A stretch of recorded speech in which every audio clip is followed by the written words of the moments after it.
medyo nagagalumihanan po ang ating kongresista dahil ayon po sa kanya, bakit ayaw magsalita ng ating resource person nung mga taong nangihingi sa kanya from the past administration.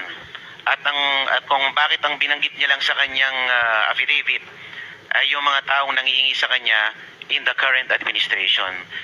Just for context and for clarity, Mr. Resource Person, yung po ba nga nangihingi sa inyo ng mga nakarang administrasyon, yung panahon ni Pangulong Duterte, panahon ni Pangulong Aquino, panahon ni Pangulong Arroyo, nag-attempt silang humingi, di po ba?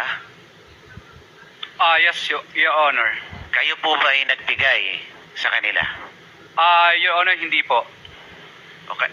So ang ibig sa makatweet, kaya lang nakalagay yung mga pangalan dito ng dito sa 18 congressmen na binanggit nyo.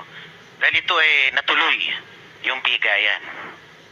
Yes po, Your Honor. Kaya nakalista ang mga pangalan nila dito kasi ito po yung meron po akong physical knowledge po. So yung mga failed attempts na kumuha sa'yo, hindi mo sinama dito? Kasi hindi naman po successful.